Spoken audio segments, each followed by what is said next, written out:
have you on. What's that? Okay. Oh, there's Hey. that. Hey. I have Sorry about that. on the hotline. Very cool. Awesome. Thanks for doing this. Sorry about the technical difficulties. I for some reason I just automatically thought you guys would be in the same place. Didn't realize that we're for multiple accounts. Mostly I've only done interviews and they've been one-on-one. So I apologize for the confusion. No, no worries at all. Happy to do it. Can you hear Justin well? I don't know. I just put him on a speaker. I don't know if this will work, but Yeah, can you hear me? Or Yeah, I can hear you great. I can hear you great. perfect. Cool. So awesome. Well, hello. I'm Alex, and I'm from Dogs Bond. And I don't know. Have David and Justin? Have you guys ever done an Instagram Live yet to introduce yourselves to kind of your audience as well? no, we have not. This is our first. So Very cool. Well, to give it a try. So here goes nothing. awesome. Cool. So great. I think it'll be nice and easy. Sorry, Justin, that we can't see your face. But we can hear your voice, so I think we'll be just fine. So yeah, so David and Justin, just kind of sharing a little bit about how we got connected. David was kind enough to reach out on LinkedIn, saw our campaign that's ongoing right now, and reached out and said, "Hey, look, another creator, another Asian American creator out there." So we got connected. We had some, shared some ideas, as well as some of the back end kind of what does it take to run a Kickstarter, to run fulfillment, to have all the printers. And I know you guys have been working on this really hard over the last couple of years, I guess. And then so just really enjoyed our conversation. Now I'm glad to do it on Instagram Live. So It yeah. was a pleasure talking to you. I mean, it was so easy. Everything you were talking about resonated perfectly. I thought I had to help you in any way or form or shape or collaborate with you somehow. So, Awesome. Well, I'm so glad we're doing this. And yeah, so you guys are both so you're part of the team of 8 cousins, but you guys are you guys like the face guys? Are you the ones really kind of leading the charge, and like how does it all work with 8 people on your team? That's amazing to me. yeah, I'll start it. Justin can chime in. I don't know for the face guys. If it was based on faces, I think it would be the last 2 to pick out of the 8. uh, Prettier cousins than us. Well, I guess we were the most fanatic board gamers of the 2 that thought we had a chance at creating a board game. Maybe it took a little bit of passion and craziness to do what we thought we can embark on a journey of creating BuyTheVote over the past 2 years. Justin? Yeah, yeah, definitely. Like, David and I think, I was kind of the one that came up with this initial idea of kind of making a board game. And, I think, with a group of 8 of us, I think we really got together and we got a lot closer playing board games together. And so, David and I, when I came up with the idea and I kind of showed it to David, both of us were like, hey, let's try to bring this, into the world and see what it would be like. And, I think both of us always had sort of this entrepreneurial spirit to kind of get something out into the world. So, it became a thing, and here we are today. That's awesome. Congratulations, you guys. So let me understand, like in my day job, I do mergers and acquisitions for high tech, right? So it's, kind of much more disciplined than running a Kickstarter, finding art, board game mechanics, right? Things like that. So why did you guys decide to create a board game?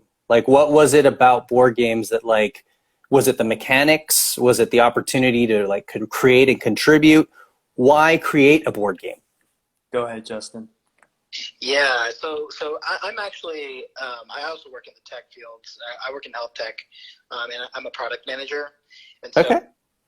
And so coming up with a product and bringing it to the world, I think is something that I've been doing pretty often. And And I think when I really think about the games and why we did this, it really goes back to, our core, our mission, so to speak, which is like, trying to bring people together. And, we love how, even the 8 koozies and 8 cousins basically, that we've gotten together and played board games and bonded over them. And, even my wife today, who like I met the first time we met, we played board games. And so, and we love that aspect about board games and how, it takes us out of technology, and now we're, trying to bring that same kind of feeling to other families and people that play our games. Yeah, I totally agree with that. I mean, it's amazing. We're so blessed to be so digitally connected, but in this world where we're so connected through blue screens, I feel like we are personally disconnected. And creating board games allow us to come together, put down the screens, interact with each other, laugh over somebody's move on a certain thing, or talk strategy. There's this commonality of bonding. And I think board games are a great conduit to having those physical, real connections, whether with family or with your friends. That's awesome. I echo every single sentiment there. Working in tech, I'm also too behind screens. Well, I was just as much behind screens as I am today. So that kind of gives you an indication, right? And to your point, exactly there, David, connecting through board games and really having those story moments that you kind of rehash over and over and over, right? Where you're like, oh yeah, remember we played this game and that totally happened. And, these are the stories that kind of connect us, right? And yeah, I think it's so cool that you guys all together kind of started to come up with it, and then bringing forward something to, demonstrate and build upon the bonds of friendship, the bonds of family, through something tactile, right? Yeah. One of the biggest questions I get, from doing Dogs Bond here is it a digital game? The assumption is it's a digital game, right? I saw an ad for it on Facebook, or I see it on Kickstarter, so clearly it must be a digital game. And I'm like, no, not entirely the opposite. That's probably the opposite of the ethos, right? Right. So how have you guys, do you guys get that question often? Are you planning to do a virtual version? Yeah. In this physical world that we live in, people automatically assume that there's something digital. Is it a mobile app? Is it play it with my friends online? That's the first thing. And, I guess with board games, there's kind of this counter culture, if you will, of that's right, physical stuff, holding in your hands, talking to each other face to face. But we acknowledge that, the modern day we live in, and we are working on digital avenues for people to enjoy BuyTheVote. And Justin's leading the charge on building out Tabletop Simulator. Very cool. To enjoy. My coding skills are very rusty, almost non-existent. Talk all about the digital front. Yeah, I mean, ideally we'd love to try and get it on Tabletop Simulator and play, but I think there's definitely something, just about playing in person when you can, even day and age, like if you're just playing with family or some close friends that you're bringing together because of COVID. I think, there's definitely something, to be said about just playing our game, being behind those voting booths, taking those like physical money chips and putting that and waiting in anticipation for what's going to happen, like who campaigned the most amount of money and in what state and how are things going to resolve. Basically, I think there's definitely a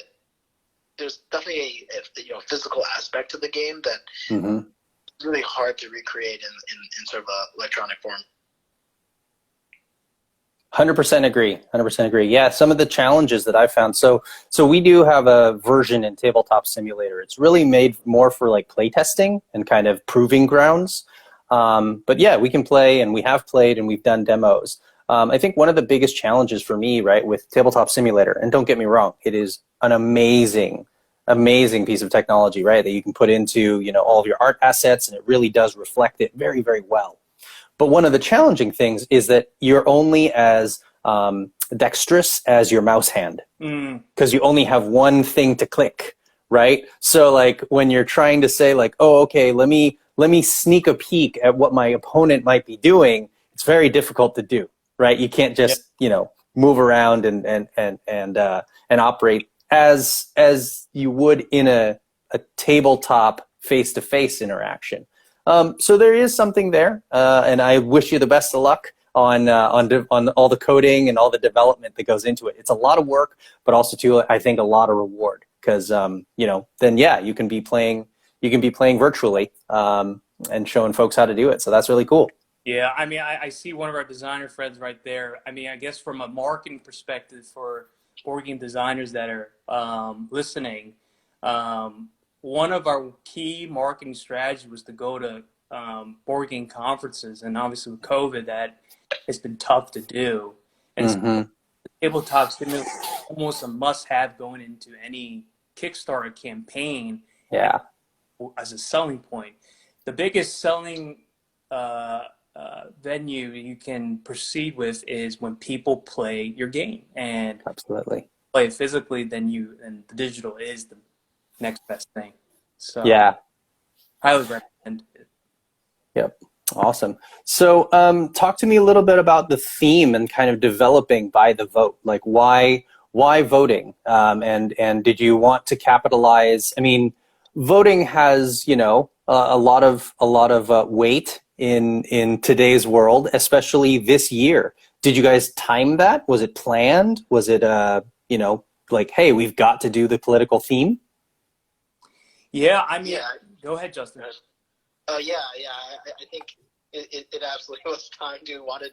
You know, I think as we were kind of thinking about this game, there were a couple of aspects we really wanted to kind of, you know, wink at. Basically, there was, you know, the whole like electoral college and how wonky it is, you know, and how like it's such a winner take all culture in the electoral college today, and so we wanted to kind of poke fun a little bit fun at that, you know, and you're really like, you know, get sort of, because there's sort of this like hype in politics today, you know, we thought it was a good way to kind of, you know, inform people, remind people about, you know, going out to vote, at the same time also, you know, show people a little bit more about what the electoral college is about, you know, how many electoral votes is in all the different kinds of states, you know, what are the key swing states, and make it a little bit of an educational game as well. Yeah, as much as just making it into like a really fun, fast-paced, you know, 15-minute, easy-to-learn game that you can play with any of your friends and family. Yeah. Nice. It's been, honestly, for the Kickstarter, it's been a challenge. It's tying our game with a political theme, and maybe it speaks to the challenge that we are trying to address, which is, you know, even though voting is such an important issue and probably the most important civics lesson to be taught and learned, it's kind of not cool to talk about or think about voting. When people hear elections or politics with a board game, they kind of turns them off, actually. And we're trying to, you know, have fun with it, poke fun at it, as Justin mentioned, to make voting cool to talk about, and thus hopefully to make voting cool. You know, Yeah. That at you, you know, in 2016, the voter participation of voting age population that voted was something like 56%, and you know, you would think in the world leading democracy should be a lot higher. Set an example for the rest of the world, and thus our approach is to make voting, elections, that kind of conversation okay at the next family gathering, because the vote is fun and it doesn't go into the politics, doesn't go into the issues. It just grazes the topic nicely and gently without disturbing the fun. Yeah, yeah. Do you have any of the you know, your prototypes or components that you can show us? You know, that you leverage in order to kind of skim that. I know you've got some really cool tokens, and you know, chips, or I guess they're money, right? They represent money. They represent the voting. Do you have any of those that you want to show?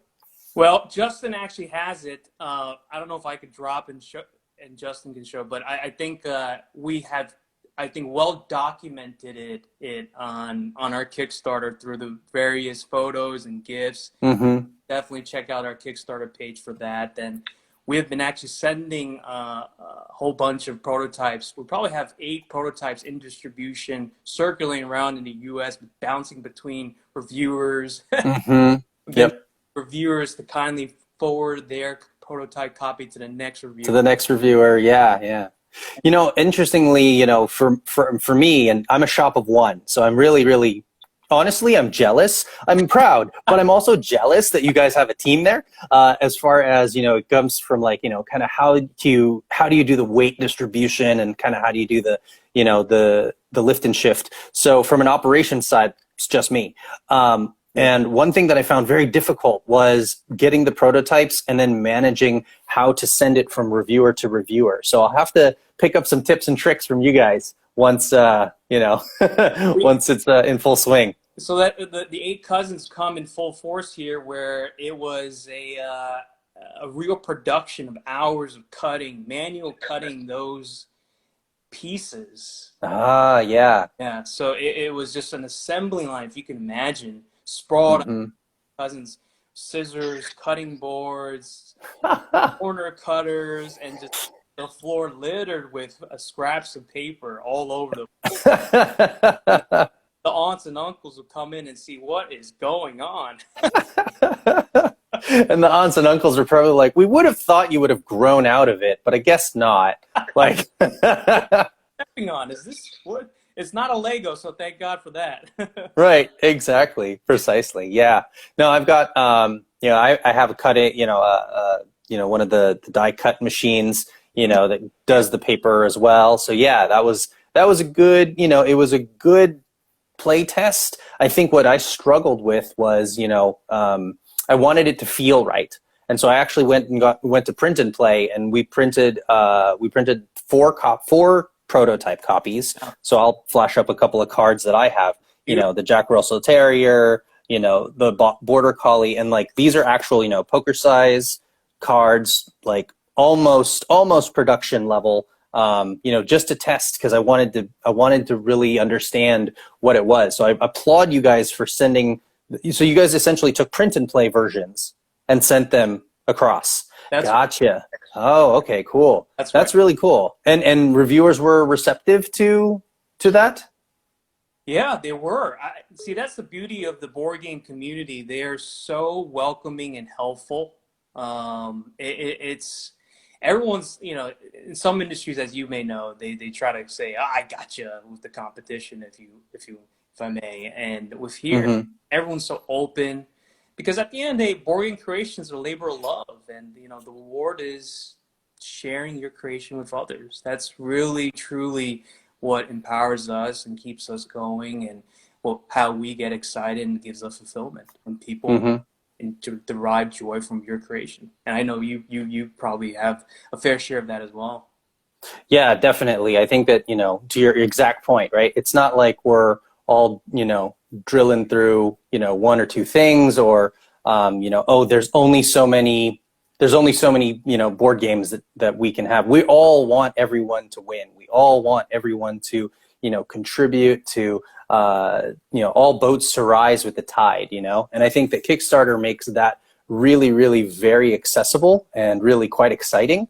And then of course, yeah, like you said, right, the board game community being very welcoming, being very inclusive, and just sharing alike, right? It's like, I don't think that there's any other kind of endeavor that would have allowed, David, you and I to connect so easily, to just say, hey, see, you're doing a thing. Yeah, I'm doing a thing too. Great, let's do things together. That's just understand the struggle and how much struggle there is creating a board game. And so when you find someone else going through those same struggles, like, oh my God, I'm not alone.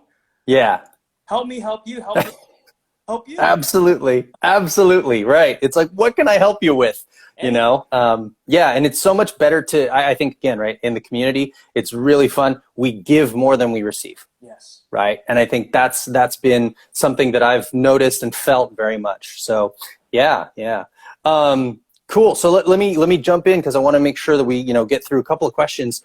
As first-time creatives, right? What about this journey has taught you the most? And I mean, that can be a question for both of you together, or each of you take a swing. Yeah, Justin, you want to go first, and maybe I could get some of our old scraps to show up to embarrass our drawing skills. Yeah, yeah, like that. I think what Dave's probably going to talk about is a little bit, about all the iterations and the designs that we went through. And shout out to our designer Beantown Daddy, who basically did a lot of the designs and even just going out and testing and playing with people. I think, at the end of the day, not everyone is going to love your game, but I think in a lot of the testing that we did and a lot of the playthroughs we played through with over 500 people and got really great feedback. I think we asked everyone to rate the game afterwards 4 out of 5, and we got like 4.3. Majority, over 80% of them were 4s and 5s, which were nice. Really great. But yeah, I think to your original question, which was like what are some of the challenges that we faced? Right? Mm-hmm. Yeah. Yeah. Or just what have you learned the most? What's taught you the most, being that this is your guys' first creation? Yeah, I think it's really just I think we learned a lot from marketing, and really like that. Even if you have a really great product, you have to get out there, play with people, get them to love it, and they tell their friends about it, and really like building up that, really building up that fan base. I think is something that is challenging and also something that we learned a lot about, and going to conferences and meeting people and definitely and really making friends. I think along the way, I think has been a really fun experience. Mm-hmm. I want to say, the pieces have definitely improved, and we learned a lot. It started out, well, this is our voting booth. This is Scotch tape or duct tape of some sort. Hard stock together, right? Yep. And then we're a little more sophisticated here with the flaps and design and information, the internal. This was initial just state card that we tried, and then this is, I think, a better improvement. This is probably version 8.5. Nice.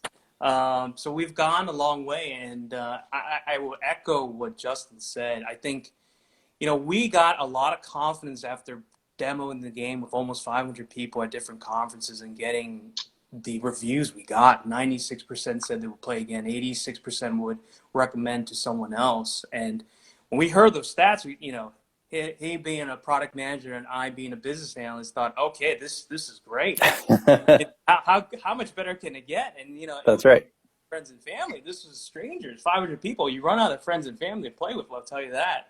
That's right. And then we thought, oh my God, we have maybe the best thing since sliced bread. And thus, put on Kickstarter, it will just, everybody will come and back it. But that is not the case. You have to really hustle. Yeah. Hacker. You have to hustle. You have to say hello and do the whole pitch. I think we did it about maybe 3,000 times, and you gotta follow up with people. So there's just definitely tremendous amount of grind to just get even one backer, and over 600. Proud of it. Congratulations.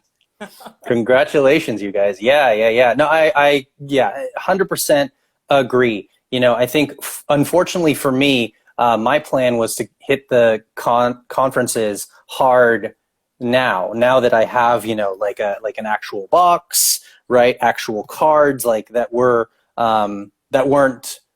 duct taped, right? Because that's where I was. I went from duct tape to some models and mock-ups that I did on PowerPoint and printed on basically business card stock. and that wasn't, I mean, it felt right, but it didn't shuffle well. It didn't, you know what I mean? There were different tangible aspects of the game that like people were just like, oh no, I wouldn't play this, right? And I'm like, was it because the cards were hard to shuffle? And they're like, yeah, the cards are too hard to shuffle. I'm like, okay, great. What else? And they're like, oh no, that's it. I'm like, okay, you know. So I ended up with those struggles, you know, to kind of get the imagination of like, this is going to work, trust me, right? So yeah, really interesting that you guys that I think that all of these Kickstarter creatives and board game creators are gonna find those same kind of challenges, but 100% agree with you that, you know, it's every backer counts, and I appreciate every backer so much. Every time somebody says like, oh yeah, I ordered it already, I'm like, oh, you did? Oh, thank you so much, you know, and just keeps me excited. So yeah. Well, I want to make sure we open it up to questions that are on the line. So if you're in the chat or watching us, you know, give us a thumbs up or ask a question of these guys. You know, David and Justin, the designers behind BuyTheVote. You know, and while we're waiting on those, what are you guys most excited about seeing that you've successfully funded? Like, now what? Is it going to be expansions on BuyTheVote? Is it going to be more art, different pieces? Like, I've seen your stretch goals, but I want you to talk about them. Sure. So, you know, what's coming? You know, your campaign ends September 1st. That's right. And so, yeah, so there's still time. Jump in, get in there. What else? Yeah, what's going to happen as soon as the funding, you know, or as soon as the campaign closes and you guys are off to print? Then what? Justin? Yeah, sure. So yeah, I think well, you know, one thing we learned throughout this whole experience was that, you know, there's a good amount of, you know, teachers and people, especially during this kind of COVID age, where they want to teach their kids and also play with their kids about about the electoral college and about, you know, what's going on in the politics, you know, today, and just to give them some idea. And, you know, we've played with kids and they, you know, loved the game. Like, actually one of our best players I think we've had, you know, was this like, you know 13-year-old girl who actually gave us some ideas of the design that ultimately led to the design of the cards today. That's awesome. Yeah, and this was all through, you know, a lot of our play testing, you know, and I think there's a lot of, you know, kind of interest for those kinds of games, and so we're hoping, you know, BuyTheVote can be something like that potentially, and you know, and you know, again with expansions, I think we created a game that had a very base, you know, fun based model, and there's, you know, a lot of really great ideas. Like we've gotten tons and tons of ideas from our fans on like, hey, you know, there's ways you can add this element to the game and make it, you know, fun in this way, or add this kind of elements to this kind of way, and you know, and it's been sort of never ending, which has been really cool to see. But also, you know, I think there's, you know, more historical aspects we could potentially bring into the game as well, and in expansions, new ways to kind of build your strategy and, you know, win those state cards. So I would say like those are probably some of the things that we're thinking about expansions, and, you know, how do we, you know, talk to some teachers and how to get into working with them to see if there's, you know, potentially a BuyTheVote teachers edition. Yeah, I mean, the teacher, approaching the teacher is probably our next big push, where, you know, as our mission is to help educate teachers and stay-at-home parents now to teach the basics. Who are now teachers. Who are now teachers by default. Yep. To teach the basics on the U.S. elections, and in a fun and engaging way. So we're going to approach teachers. We have a lesson plan already crafted that we are willing to share, that was helped by a teacher, actually. We collaborated with the teacher to do it.